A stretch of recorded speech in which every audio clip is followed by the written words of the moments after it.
여기에 모인 여러분들을 주님의 이름으로 축복합니다. 우리 사도신경으로 하나님께 우리의 신앙을 고백하시겠습니다. 전능하사 천지를 만드신 하나님 아버지를 내가 믿사오며 그 외아들 우리 주 예수 그리스도를 믿사오니 이는 성령으로 잉태하사 동정녀 마리아에게 나시고 본디오 빌라도에게 고난을 받으사 십자가에 못 박혀 죽으시고 장사한 지 사흘 만에 죽은 자 가운데서 다시 살아나시며 하늘에 오르사 전능하신 하나님 우편에 앉아 계시다가 저리로서 산 자와 죽은 자를 심판하러 오시리라. 성령을 믿사오며 거룩한 교회와 성도가 서로 교통하는 것과 죄를 사하여 주시는 것과 몸이 다시 사는 것과 영원히 사는 것을 믿사옵나이다. 아멘. 살아계신 하나님 아버지, 오늘도 우리가 함께 모였습니다. 하나님을 예배하고 하나님의 그 말씀을 나누게 이 자리에 모였습니다. 이때에 하나님의 뜻, 하나님의 섭리 우리 가운데 베풀어 주시옵소서. 하나님의 여러 가지 은혜로 우리의 삶 가운데 적용될 수 있도록 하나님께서 오늘 이 예배의 시작 하나님께서 주관하여 주시옵시고 우리의 마음과 생각, 우리의 몸이 온전히 하나님 말씀 앞에 집중되어서 하나님의 존재 앞에 집중되어서 하나님이 주관하시는, 하나님이 주도하시는 오늘 이 예배의 시작 되게 인도하여 주시옵소서. 이 시작이 오늘 우리의 삶의 시작인 줄 압니다.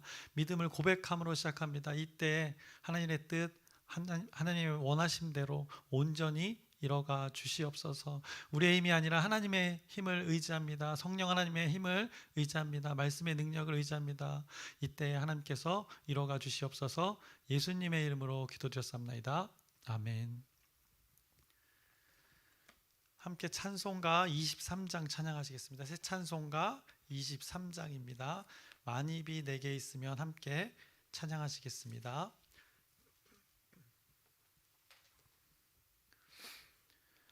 만입이 내게 있으면 그 입 다 가지고 내 구주 주시는 종을 늘 찬송하겠네. 내 은혜로신 하나님 날 도와주시고 그 크신 영광 널리 펴 다 알게 하소서. 내 주의 귀한 이름이 날 위로하시고 이 귀의 음악 같으니 참 희락되도다. 내 죄의 권세 깨뜨려 그 결박 푸시고 이 추한 마음을 비로소 곧 정케 하셨네. 아멘. 오늘 함께 나누실 말씀은 야고보서 3장 1절부터 12절까지의 말씀 함께 나누겠습니다. 야고보서 3장 1절부터 12절까지의 말씀입니다. 오늘 본문 3장의 그 말씀, 성경책의 3장 위에 소제목을 보시면 이렇게 말씀하고 있습니다. 말에 실수가 없도록 하라라고 적혀 있습니다. 오늘 본문의 말씀을 잘 요약해서 나타내고 있습니다. 그래서 앞서 행함 없는 그 믿음에 대해서 하나님께서 언급하셨고, 행함 있는 그 믿음이 있어야 된다. 믿는 바가 행함으로 나타낸다 말씀하시면서 오늘 그 말의 행함에 대해서 오늘 말씀하십니다. 믿는 바가 행함으로 나타날 때 무엇으로 나타나는가? 이 사람이 말하는 것, 이 말의 행함에서 믿는 바가 나타나게 된다. 하나님께서 말씀하십니다. 그러니 이 말하는 것 조심하라 선포합니다. 이미 1장에서 언급했었습니다. 1장의 말씀 잠깐 우리가 확인해 보면 1장 19절의 말씀을 잠깐 보시면 이렇게 말씀하고 있습니다. 내 사랑하는 형제들아 너희가 알지니 사람마다 듣기는 속히 하고 말하기는 더디하며 성내기도 더디하라 라고 말씀하셨습니다. 그래서 말하는 것 더디하라 선포하셨습니다. 말을 많이 하다가 어떤 일이 벌어진가? 성을 내는 일들이 벌어진다는 것입니다. 그래서 그 성냄으로 인해서 그 다음 절에는 이제 하나님의 의를 이루지 못하는 일들이 벌어지게 된다라고 말씀합니다. 그러니 그 말하는 것에 대해서 오늘 더 강조하시면서 이제 3장에 다시 한번 그 말씀을 선포합니다. 그래서 3장 1절과 2절의 말씀 보시면 내 형제들아 너희는 선생된 우리가 더 큰 심판을 받을 줄 알고 선생이 많이 되지 말라. 우리가 다 실수가 많으니 만일 말에 실수가 없는 자라면 곧 온전한 사람이라 능히 온 몸도 굴레 씌우리라 라고 말씀합니다. 근데 이 개역개정 버전의 이 말씀 의미를 너무 많이 담아서 의역을 해서 조금 헷갈릴 수 있습니다. 그래서 우리말 버전으로 쉽게 전달을 다시 드리겠습니다. 내 형제들이여 더 큰 심판을 받을 줄 알고 너도 나도 선생이 되려고 나서지 마십시오. 우리는 모두 실수가 많기 때문입니다. 만일 누가 말에 실수가 없다면 그는 자기의 온몸도 제어할 수 있는 완벽한 사람입니다. 라고 이렇게 우리말 버전이 다시 표현했습니다. 말을 많이 하는 역할, 그것이 선생의 역할입니다. 가르치는 자와 배우는 자가 이렇게 있을 때 가르치는 자, 그 선생, 말을 많이 할 수밖에 없는 자리인 것입니다. 그러니 실수의 확률도 말을 통해서 확률도 많을 수밖에 없는 구조라는 것입니다. 그러니 그런 선생의 자리에서 반드시 주의해야 할 것도 말씀하면서 이 말이 많은 영향을 미치기 때문에 말을 조심해서 할 것, 심지어는 그래서 선생이 되지 말라라고까지 오늘 말씀이 선포하고 있습니다.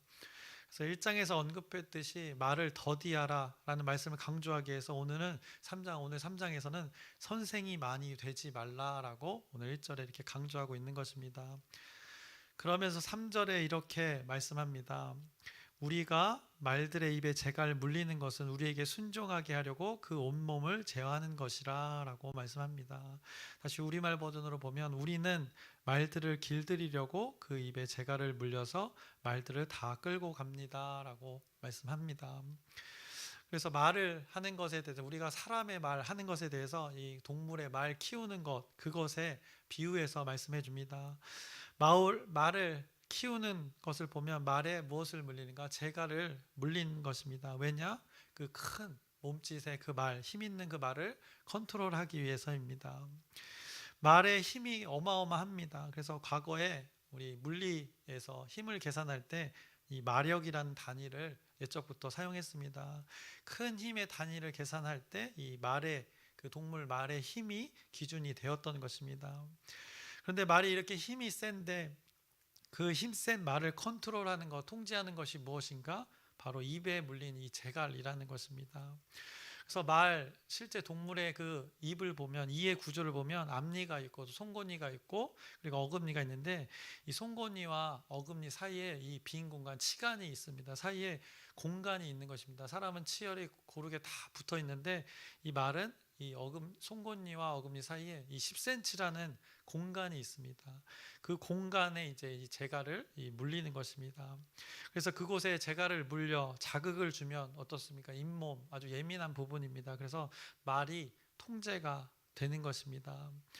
그래서 우리 말을 타보신 분도 있겠지만 말이 시작하려면 말의 허리 부분을 발로 차면서 그 재갈에 물린 끈을 이렇게 낚아챕니다. 그러면 이제 말이 달리기 시작합니다. 그리고 멈추려고 하면 어떻게 합니까? 재갈 물린 끈을 뒤로 쭉 잡아 당깁니다. 그러면 그 말이 이제 그 신호를 알고 멈추게 되는 것입니다. 그래서 이 엄청난 크기의 말, 힘 있는 그 말, 마력으로도 물리해서 표현하는 그 말, 그 힘을 제어하는 것, 말의 몸을 제어하는 것, 큰 몸을 제어하는 것, 바로 오늘 성경이 재갈이라 말씀하고 있습니다. 이 비유가 우리 믿는 자의 말함에 대해서 비유로 말씀하고 있는 것입니다. 우리가 입으로 이 말하는 것을 통해서 우리의 몸 전체가 제어되는 것과 동일한 일들이 있음을 3절이 아주 잘 말해주고 있는 것입니다. 마치 그 동물 말, 타는 말에 재갈을 물리듯이 우리의 신체에 이 말하는 입을 그렇게 통제를 하면 우리의 온 몸, 인격체를 제어하는 것이 되어진다라고 하나님의 말씀이 비유로 아주 쉽게 말씀해 주시는 것입니다. 결국 우리의 몸이라는 것이 이 말하는 것에 따라서 많은 영향을 받는 존재라는 것을 또 깨닫게 합니다. 그래서 저와 여러분, 이 사람이 하는 말, 이 말의 힘 잘 아실 것입니다. 만약 제가 지금 여러분에게 이 자리에서 쌍욕을 한다면 어떻겠습니까? 그러면 여러분이 물론 어이없게 이렇게 생각하시겠지만, 어떤 사람들은, 제가 밖에 나가서 그런 욕을 하면 어떤 사람들은 이 부르르 몸을 떨 수도 있습니다. 제가 욕한 것으로 인해서 듣는 이는, 어떤 이는 이제 마음의 상처를 받기도 합니다. 또 기분이 상하는 것입니다. 어떤 이들은 이제 얼굴 피부가 움직입니다. 이제 찌푸려지는 것입니다. 그러면서 심해지면 이제 발이 움직이고 손이 움직여서 이제 폭력도 나올 수 있는 상황이 벌어지는 것입니다. 그 말 하나 때문에 몸이 반응하는 것입니다. 기분도 마음도 생각도 모든 것이 이 전 인격체가 말에 이 반응을 하는 것입니다. 우리의 그 뇌세포가 2억 개가 넘게 있다고 합니다. 그런데 그 뇌세포가 순식간에 생겨나고 사라지는데, 이 뇌신경의 이 세포들이 90%, 거의 80%, 90%는 무엇에 영향을 받는가? 바로 이 언어, 소리, 말에 영향을 받는다는 연구 보고가 있습니다. 그래서 우리가 말을 하고 그 말을 들을 때 우리의 이 뇌신경의 세포의 대부분은 그것에 반응한다는 것입니다. 그리고 그 반응, 소리를 듣고, 말의 소리를 듣고 어떻게 반응할지를 뇌 신경세포가 판단하여 뇌에게 전달하는 것입니다. 우리의 몸과 마음, 그 신경세포가 이렇게 말에 엄청난 영향을 받는 존재라는 것을 알 수 있습니다. 하나님은 우리를, 그 사람을 그렇게 창조하셨기에 오늘 이 말에 대해서 언급하고 계신 것입니다. 연구보고로도 나와 있지만 하나님이 그렇게 창조하신 것입니다. 그래서 말씀으로 하나님이 늘 우리에게 다가오시는 것입니다. 당신이 창조한 그 인간에 대한 섭리를 하나님께서 당신이 잘 알고 계시기 때문에 우리가 온전하게 그 사는 섭리가 무엇인가를 하나님께서, 창조주가 피조물의 원리를, 그 섭리를 잘 아는, 그 아시는 대로 오늘 우리에게 야고보서의 말씀을 통해서 알려주시는 것입니다. 그렇게 알려주시는 대로 우리가 살면 그것이 어떻게 되는가? 그 몸의 지배, 그 말에 몸의 지배를 받아서, 몸이 지배를 받아서 그것이 삶의 행동 양식으로 되어져서 그것이 삶의 예배가 되어진다라고, 그것이 너희가 누리는 복이 되어진다라고 이 야고보서에서 말씀하고 있는 것입니다. 그 믿음의 행함이 이 말씀의 근거가 되어지면, 그 말에 영향을 받으면, 그 행함이 그렇게 나타나면 그것이 삶의 예배가 되어진다라고 이 행함에 대해서 말씀하면서 이 오늘 말에 대해서 오늘 야고보서가 선포하고 있는 것입니다. 그러면 그 일들을 통해서 앞서 말을 더디하지 않으면 어떤 일이 벌어지는가? 하나님의 의가 가려지는 일들이 있었는데, 말을 그러면 더디하면서 잘 하나님 말씀대로 잘 사용하면 하나님의 의가 드러나는 일이 있다, 성경은 말씀하고 있는 것입니다. 하나님께서는 이 말을 하는 것 어떻게 해야 하는지 우리가 이해하기 쉽게 또 비유로 오늘 본문 가운데 말씀하십니다. 4절을 보시면, 또 배를 보라, 그렇게 크고 광풍에 밀려가는 것들을 지극히 작은 키로서 사공의 뜻대로 운행하나니라고 말씀합니다. 사공이 누구인지 벌써 비유하고 있고, 그것이 배가 누구인지, 우리의 존재라는 것입니다. 그 환경, 광풍이 있고 파도가 큰 환경 속에 무엇에 의해 이것이 조종되는지 분명하게 말씀합니다. 배라는 건 큰 파도와 그 미친 바람, 광풍입니다. 불 때도 그렇게 밀려가지만 사공에서 그 방향은 무엇에 의해 조정되는가? 키라는 그 한 가지 장치에 의해서 조정된다는 것입니다. 이 작은 배도 그런데 여러분, 큰 배, 세상에서 제일 큰 배 뭐가 있을까? 항공모함을 생각해 보시길 바랍니다. 비행기를 100대를 실을 수 있는 배입니다. 사람을 6,000명 이상도 태울 수 있는 배입니다. 길이가 350m가 넘는 이 항공모함 배를 생각해 보시기 바랍니다. 그리고 그 배, 이 핵 연료로 움직이는 그 배도 있습니다. 그래서 수십 년간 그냥 바다 위에 어떤 연료 충전 없이도 그 원자로에 의해서 계속 연료가 공급돼서 바다에서 그 돌아다닐 수 있는 그 핵 항공모함이 있습니다. 엄청난 그 힘으로 끊임없이 돌아다니는 배입니다. 그래서 어떤 파도도 뚫고 다닙니다. 그런데 이 엄청난 크기와 엄청난 그 힘의 그 이 배를 결국 방향을 조정하는 것 무엇인가? 아주 단순하게 생긴 그 키라는 것입니다.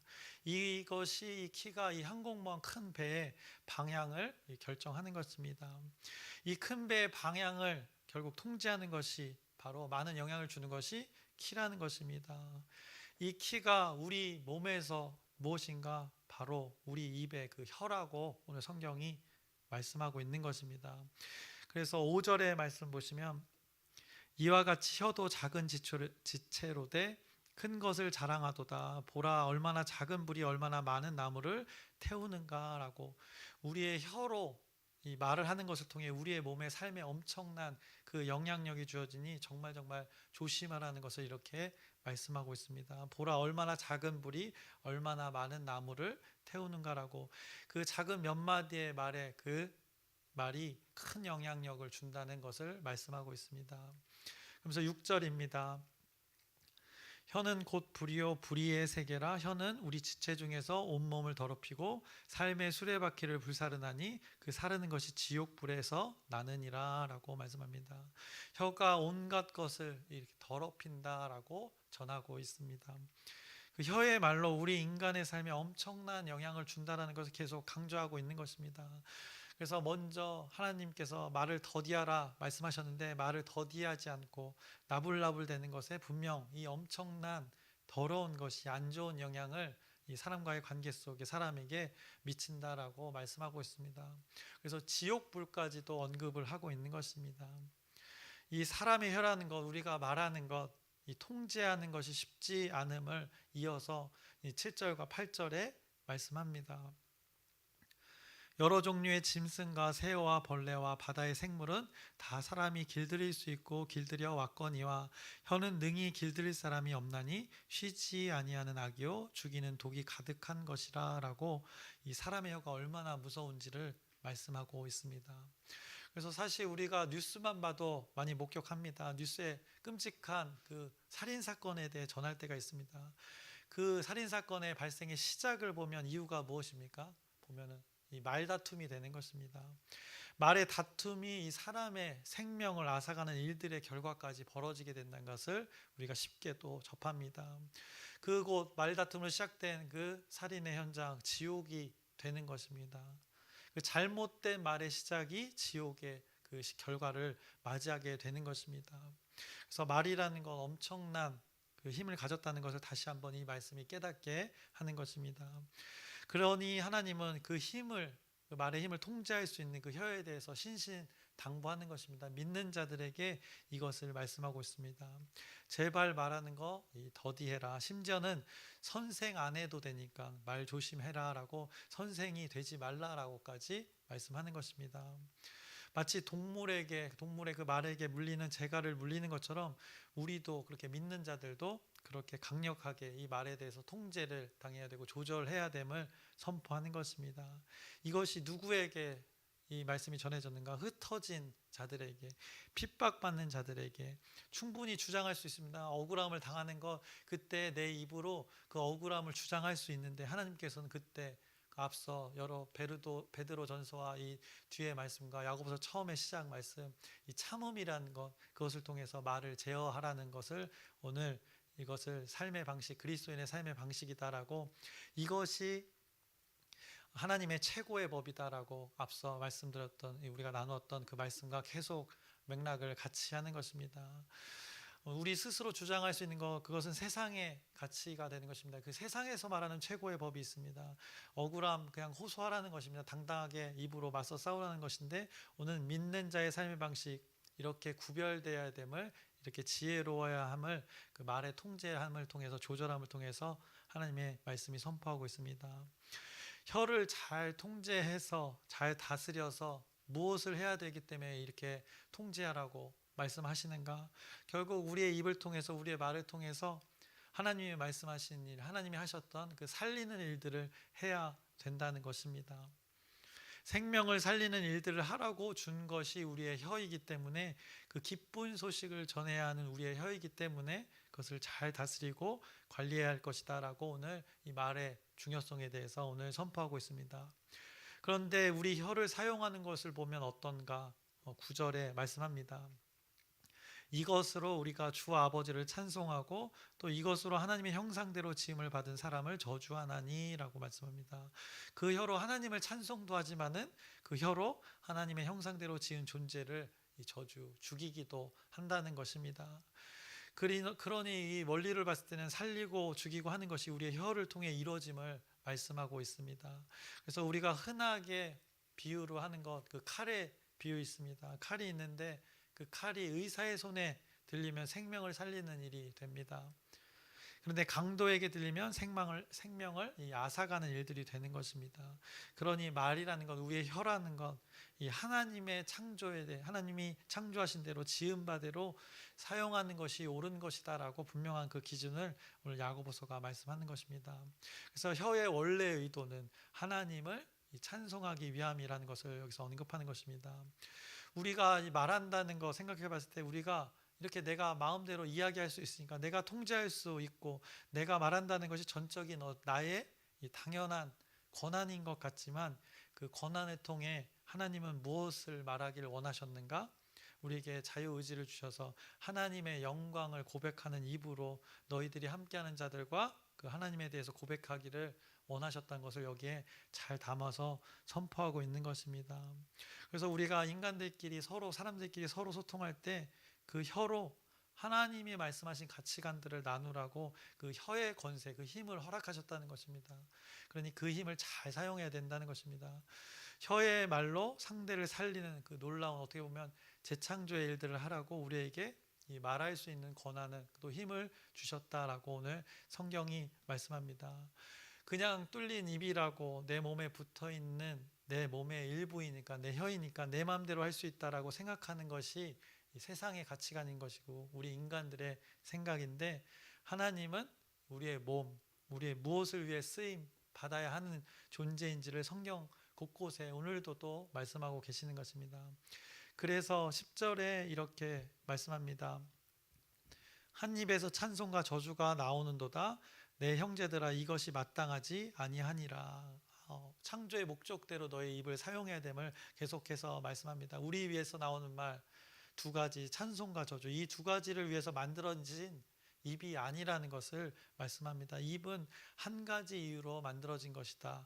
입의 존재 이유, 혀를 통해 말한다는 것, 입의 존재 이유는 하나님을 찬송하기 위함임을 선포하고 있는 것입니다. 그래서 이것을 다시 오늘 본문 마지막에 11절과 12절에 다시 말씀합니다. 샘이 한 구멍으로 어찌 단물과 쓴물을 내겠느냐. 내 형제들아 어찌 무화과 나무가 감람 열매를, 포도나무가 무화과를 맺겠느냐. 이와 같이 짠물이 단물을 내지 못하느니라 라고 그 하나님의 섭리를, 우리에게 입을 주신 이유, 또 혀를 주신 이유, 말하는 것에 대해서 무엇을 말해야 될지 잘 오늘 말씀이 우리를 깨닫게 합니다. 생명을 살리는 말이 우리 입에서 나와야 됨을 말씀합니다. 그러기 위해서는 아무 말이나 해서는 안 된다는 것을 오늘 선포하고 있습니다. 그래서 통제된, 절제된 더디함의 말이 나와야 됨을 우리에게 깨우쳐 줍니다. 그래서 배에서, 큰 배에서, 또 그 모든 배에서 그 결정하는 것, 키, 또 말의 그 재갈에 대해서 비유로 말씀해 주신 것입니다. 이 조절의 일들을 하는 것이 결국은 무엇인가? 이제 우리가 내일 나누게 될 말씀인데 13절에 이제 소제목을 보시면 위로부터 난 지혜가 되는 것입니다. 그것으로 우리가 이것을, 우리의 입을 통제할 수 있다는 것입니다. 우리 스스로 할 수 있는 것이 아니라 위로부터 공급받은 그 지혜로 온전한 말을 할 수 있게 되어진다라고 이제 앞으로 또 나누게 될 것입니다. 그래서 오늘 본문 말씀까지는 하나님의 그 지혜에 통제당하기 위해서는 우리 인간의 이런 본성, 성향이 있다는 것을 잘 깨닫게 합니다. 우리가 이런 존재인 것을 잘 알려주십니다. 그리고 나서 어떻게 살아야 할지, 우리가 말을 어떤 방식으로 사용해야 될지, 하나님 나라의 방식이 무엇인지를 오늘 제시해 주시는 것입니다. 그래서 하나님께서 선포하신 이 말씀을 통해서 여러분이 깨닫는 은혜와 그 지혜가 있길 소망합니다. 그래서 설교를 마치려고 합니다. 우리가 오늘 기억해야 할 것, 우리 믿는 자들은 이 혀를 통한 말을 어떻게 되는가? 더디하고 그 말을 절제하고 조절해야 한다는 것입니다. 무엇을 위해서? 우리의 입술의 고백을 통해서 하나님의 그 존재가 드러나게 하기 위해서 이 조절해야 됨을 오늘 성경이 말씀하고 있습니다. 그 일들을 통해 사람이 살아나는 그 생명의 일들이 우리를 통하여서, 우리의 입술의 고백을 통해서 벌어지고, 하나님의 영광이, 하나님의 의가 드러나는 일들이 우리 입의 말을 통해서 벌어지기 때문이라 오늘 성경이 다시 한번 기억하게 하는 것입니다. 그래서 오늘 여러분이 살아갈 때 이 하나님 나라의 방식을 우리의 삶의 방식으로 선택하고 결단하셔서 하나님의 나라를 오늘도 여러분들이 살아가시기를 주님의 이름으로 축원합니다. 기도하겠습니다. 살아계신 하나님 아버지, 오늘도 우리가 이 땅 가운데 살아갈 때 하나님의 나라의 방식이 무엇인지, 그 삶의 방식이 무엇인지 잘 깨닫게 합니다. 이 말씀 잘 기억해서 우리의 혀에서 나오는 이 말, 우리의 입술의 고백, 무엇으로 통제되고 또 잘 조절해서 무엇이 드러나야 될지 잘 깨닫게 하여 주시옵소서. 그래서 우리가 한마디 말을 해도 그것이 우리 모든 관계하는 모든 자들의 그 살리는 일들이, 생명의 일들이 될 수 있도록 우리를 인도하여 주시옵소서. 그래서 하나님의 뜻이 우리의 삶 가운데, 오늘의 시간 가운데 나타나는 귀한 오늘 하루 되게 하나님께서 섭리하여 주시옵소서. 예수님의 이름으로 기도드렸습니다. 아멘. 하늘에 계신 우리 아버지여, 이름이 거룩히 여김을 받으시오며 나라의 마옵시며 뜻이 하늘에서 이루어진 것 같이 땅에서도 이루어지이다. 오늘날 우리에게 일용할 양식을 주옵시고 우리가 우리에게 죄 지은 자를 사하여 준 것 같이 우리의 죄를 사하여 주옵시고 우리를 시험에 들게 하지 마옵시고 다만 악에서 구하옵소서. 나라와 권세와 영광이 아버지께 영원히 있사옵나이다. 아멘. 우리 기도 제목 나누고 함께 기도하겠습니다. 우리 여름 사역들이 있습니다. 그런데 오늘 이제 작년 공동체가 이제 수양에 하나님과의 친밀한 그 교제, 또 우리 지체들과의 친밀한 교제를 해서 오늘 저녁에 떠납니다. 그리고 내일 도착하는데 가고 오고 모든 과정 속에 하나님의 인도하심을 위해서 여러분의 기도 부탁드립니다. 그리고 어린이 공동체, 청소년, 청년 공동체 그 사역들 잘 감당할 수 있도록 여러분의 또 기도 부탁드리고, 아프신 분들 한 사람 한 사람 이름을 언급하면서 하나님의 치유를 구하는 기도도 부탁드리고, 오늘 말씀을 기억하면서 하나님의 하나님 나라의 방식을 알려주십니다. 이 땅에 살아갈 때 우리가 말을 어떻게 해야 되는지 잘 조절해야 됨을 말씀하십니다. 이대로 살아서 생명을 살리는 일이 될 수 있도록 여러분이 기도하시길 바랍니다. 그리고 각자의 기도 제목 하나님께 아뢰면서 우리 주여 크게 한번 부르짖고 함께 기도하시겠습니다. 주여